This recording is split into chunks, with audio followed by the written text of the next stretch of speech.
মার্কিন ইসরায়েল যুদ্ধের প্রেক্ষাপটে সংযুক্ত আরব আমিরাতকে গুঁড়িয়ে দেওয়ার পরিকল্পনার কথা সৌদি আরবকে জানিয়েছিল ইরান। মার্কিন সংবাদ মাধ্যম দ্য ওয়াল স্ট্রিট জার্নালের এক্সক্লুসিভ প্রতিবেদনে চাঞ্চল্যকর এই তথ্য উঠে এসেছে।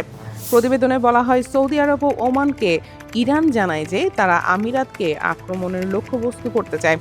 এক পর্যায়ে ইরানি কর্মকর্তারা সৌদি কর্মকর্তাদের সরাসরি বলেন যে তারা আমিরাতকে ধ্বংস করতে চান।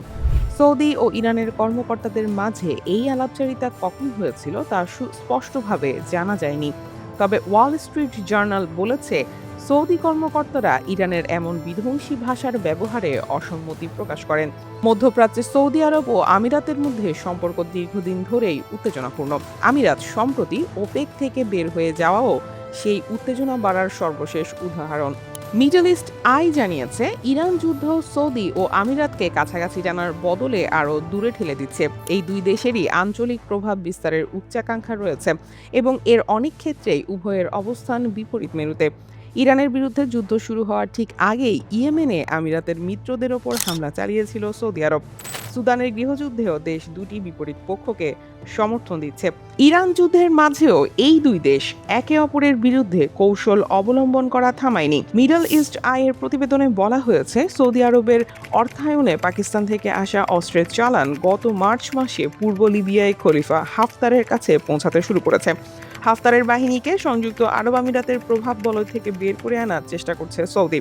বিশ্লেষকরা বলছেন, ইরান উপসাগরীয় দেশগুলোর মধ্যকার এসব ফাটল সম্পর্কে খুব ভালোভাবেই অবগত। সেই সুযোগ কাজে লাগিয়েই এসব দেশকে পরস্পরের থেকে আরও দূরে সরিয়ে দেওয়ার চেষ্টা করছে তারা। এতে তাদের ব্যাপক কৌশলগত সুবিধা আছে। বিশেষ করে আমিরাতের সাথে অন্য দেশগুলোর বিরোধ তৈরি করতে চায় তারা। প্রতিবেদনে বলা হয়, যুক্তরাষ্ট্র ও ইসরায়েলকে যুদ্ধে কেবল সরাসরি সহায়তা নয়, ইরানের বিরুদ্ধে হামলায় যোগ দেওয়ার গুঞ্জনও রয়েছে আমিরাতের বিরুদ্ধে। গত মাসে ইরানের দক্ষিণাঞ্চলীয় সিরাজ এলাকায় বিশেষ একটি ড্রোন ভূপাতিত হওয়ার পর আমিরাত ইরানের ভেতরে বিমান হামলা চালাচ্ছে কিনা সে প্রশ্ন তোলেন অনেকে। ফলে আমিরাতকে লক্ষ্য করে সবচেয়ে বেশি হামলা চালিয়েছে ইরান। প্রতিবেদনে বলা হয়, ইরান অন্তত 2000 ব্যালিস্টিক মিসাইল ও ড্রোন দিয়ে দেশটিকে লক্ষ্যবস্তু করেছে। অন্যদিকে এর প্রতিক্রিয়ায় ইসরায়েল আমিরাত আরও কাছাকাছি এসেছে। ব্রিটিশ সংবাদ মাধ্যম ফিনান্সিয়াল টাইমসের প্রতিবেদন অনুযায়ী, ইরানে হামলার সময় আমিরাতে লেজার প্রতিরক্ষা ব্যবস্থা এবং অন্যান্য অস্ত্র পাঠিয়েছিল ইসরায়েল।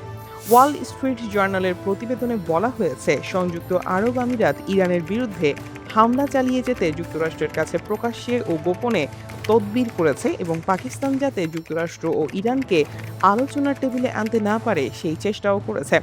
বিশ্লেষকরা বলেছেন, এত কিছুর পরও যুক্তরাষ্ট্র যদি সংঘাত থেকে সরে যায়, তাহলে আঞ্চলিক শক্তি হিসেবে ইরানের প্রভাব আরও বাড়বে। এমন আশঙ্কায় আমিরাত কঠোর অবস্থান নিচ্ছে।